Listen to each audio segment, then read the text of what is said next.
네, 지금 이 질문에도 나와 있는 그 관련이 있는데 지금 태양광 또는 풍력 발전 비중이 얼마나 됩니까? 전체 전력 공급에서?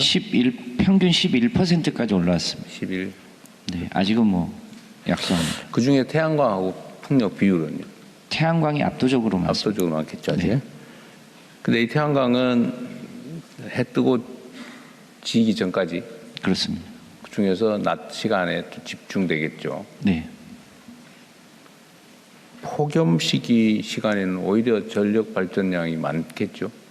그렇습니다. 지금 원래 피크대로 하면 낮 시간이 가장 높은데 현재 피크가 5시에서 7시에 걸리는 이유는 낮에 태양광이 그만큼 흡수해지기 때문에 피크 시간이 오후 2, 3시에서 5시, 6시 태양광이 줄어드는 시점에 피크가 걸리게 되어 있습니다. 태양광이 그 시간에 왜 많이 쓰는 거예요? 원래는 12시부터 2시가 가장 많은데요. 그 시간에는 태양광이 발전해서 흡수를 해주니까 그 시간대는 피크가 안 걸리고 이제 태양광이 이제 해가 약해지는 시점에 질 무렵에 피크가 걸리게 되어 있습니다. 그러다면 이제 퇴근하는 거예요? 그렇습니다. 퇴근하면 또 전력 사용량이 줄어요? 네. 전에 제가 말씀드렸던 거 있잖아요. 이게 지금 태양광이 비중은 얼마 안 되는데 어떤 낮 시간에 집중이 되고 그래서 여유 전력량이 많다는 거 아니에요? 그 낮 시간에는. 네. 그러면 이제 버리거나 다른 발전 시설 끄거나 이렇게 한다는 거죠. 버리지는 않고 가장 먼저 태양광이 들어오게 되어 있습니다. 그 다음에 원전이 들어오고요. 석탄, 가스 순서인데 호남에서 수도권으로 오는 개통망이 부족하는 바람에 호남에서 개통 제약이 생겼던 겁니다. 지금은요? 지금도 뭐 그런 요소는 좀 있긴 합니다만 ESS나 양수를 이게 호남에서 태양광하고 어쨌든 일부 풍력하고 발전이 돼가지고 근데 수요는 요만큼인데 태양광 공급량 이만큼인데 요 나머지가 있으면 안 된다면서요, 일정 정도. 그럼 이건 어떻게 처리해? 그 개통이 이제 받쳐주지 않으면 할 수 없이 태양광을 연결을 뽑아? 예, 커테일을 해서 발전 제약을 할 수밖에 없는데요. 개통이 보완되고 ESS를 늘리면 그 시간 동안에 이제 흡수를 해놨다가 근데 저녁 시간이나 아침에 서남해안은 계속 태양광 발전 시설이 늘어나고 있잖아요. 네. 지금 그때 우리 30년까지인가 32년까지인가 7년간 추가로 태양광 발전 허가를 안 내주기로 하고 동결했었지 않습니까? 그건 풀어줬어요? 네, 풀었습니다.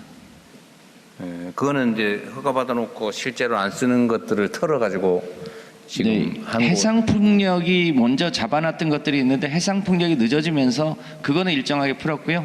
또 호남에는 이제 최근에 ESS를 대폭 보강하기 시작했고 특히 햇볕소득 마을도 모두 이제 ESS 연계형으로 붙여서 현재는 호남 지역에도 태양광이 추가로 달라붙기 시작했습니다. 네, 나중에 이게 태양광을 포함한 전력 수요가 폭증을 지금 이제 완전 급상승 곡선을 그리고 있는데 이런 상태에서 지금 남는다고 그걸 억제할 게 아니라 최대한 좀 추가 확보를 해가면서 네. 예를 들면 ESS를 최대한 확보하든지 해서 여유 전력량을 확보해 놔야 될 거 아닙니까? 그렇게 해야 됩니다. 그런데 어쨌든 일시적으로 시간대별로 남으면 우리 맨날 하는 얘기인데 이게 가상 전력 거래소라 그러나요? 그 특정 어떤 시간에는 전기요금이 확 떨어지고 예를 들면 남는 시간이라면 그 뽑고 차단하고 이러느니 차라리 충전이라도 하게 차량 충전이라도 하게 한다든지 요렇게 하는 시스템은 언제쯤이나 갖춰집니까? 지금은 부분적으로 하기 시작했습니다. 이제 시간대별 요금제로 이번에 4월 16일부터 개편했고 이제 개인이 전기차 갖고 계신 분들은 주말에 충전하면 요금을 대폭 할인 받아서 충전할 수 있도록 부분적으로는 개편했고요. 그것을 이제 전면적으로 하는 건 또 여러 가지 리스크 요인이 있어서 제주도부터 시행하고 이제 확대해 나갈 예정입니다. 지금 유럽이나 이런 데는 그런 가상 전력 거래소 사업이 많이 좀 생겨서 원활하게 되고 있다고 하지 않나요? 일부 유럽에서도 하고 있고 캘리포니아나 텍사스 이런 데에서 하고 있습니다. 그래서 낮 시간대에 충전한 ESS로 저녁 시간에 거의 전력이 25% 이상을 배터리로 전력 공급을 하고 있습니다. 되파는 거죠, 그러니까. 그렇습니다. 우리나라도 전력 그 충전 시스템이 우리 국민들이 쉽게 접근할 수 있는 곳에 많이 설치되어 있어야 될 거 아닙니까? 네, 이제 그것을 본격적으로 올해부터 이제 하기 시작했습니다. 그래서 내후년 가면 눈에 띄게 이제 배터리 시설도 늘어나고 이제 여러 가지 요금 체계가 근본적으로 바뀌게 되면 그 재생에너지 중심의 에너지 사용 시스템으로 전환하는 과정이 있는데 잘 아시겠지만 전력은 60Hz에서 61만 대도 정전이 오고요. 59만 대도 정전이 옵니다. 그러니까 상대적으로 보수적으로 관리할 수밖에 없는 측면이 조금은 있습니다. 그래서 점진적으로 전환을 추진할 수밖에 없는 건 좀 이해해 주셔야 될 것 같습니다. 근데 송배전망은 아까 그 한전 사장님 말씀으로는 준비에 무리가 없다고 하시는데 사실 걱정하는 사람들이 많거든요. 진짜 말대로 될까? 네, 대통령님 345kV의 표준 공기가 9년입니다. 그런데 이제 우리가 이렇게 속도를 내고는 있지만 워낙 표준 공기가 9년이나 되다 보니까 이제 이게 실질적으로 완전 최종 준공까지 가는 데는 앞으로도 몇 년이 더 필요합니다. 제가 원래 그런 일이 전문이어가지고요. 그 고압 송전망 반대 대책위 분들을 직접 만나서 직접 머리를 맞대고 문제를 같이 푸니까요. 실제 그분들의 마음도 좀 풀리고 대안도 생기고 그래서 해결의 길목들이 많이 열렸습니다. 네. 그래서 그 고압 송전망 대책도 대부분은 민원 때문에 해결이 잘 안 돼 왔는데 그런 민원들이 요즘 최근에는 많이 해결이 되어 나가고 있습니다. 한전과 기후부가 지금 태양광 발전 단가가 아까 보니까 150원? 지금 이제 147원까지 낮아졌는데요. 거기에 아직까지 REC 뭐 1.5, 0.5 이런 게 붙어 있어서 실제 단가는 180원 내외 190원인데 과거에는 그 200원도 넘어갔는데요. 그게 조금씩 낮아지고 있고 이제 실제 발전 단가는 최근에 120원 단위까지 떨어졌습니다. 근데 거기에 이제 REC 제도가 조금 개편되면 실제 석탄이나 가스보다 더 싸게 공급될 수 있는 시점이 곧 올 것으로 봅니다. 네. 하여튼 저는 이제 재생에너지 중심 사회로 어쨌든 우리는 갈 수밖에 없고 그렇게 될 경우에는 우리가 재생에너지는 태양광과 풍력 뭐 주로는 그리 될 수밖에 없고 네. 풍력보다는 아무래도 태양광이 더 비중이 클 수밖에 없는데 지금은 특히 남부지방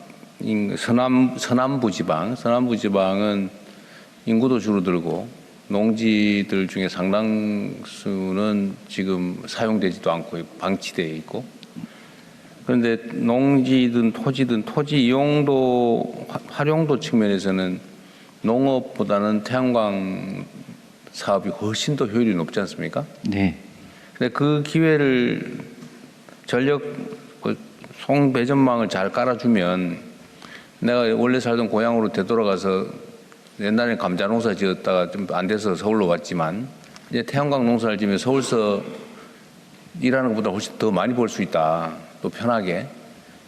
실제 그럴 수 있는 상황이 되어가지 않습니까? 네. 그 상황을 만들어주면 서울로 몰려가지고 저 직장, 있지도 않은 직장 구하느라고 온갖 고생할 필요 없잖아요. 오히려 네. 고향 가서 저기 태양광 허가받아서 농사 짓고 관리하면서 살 수도 있지 않습니까?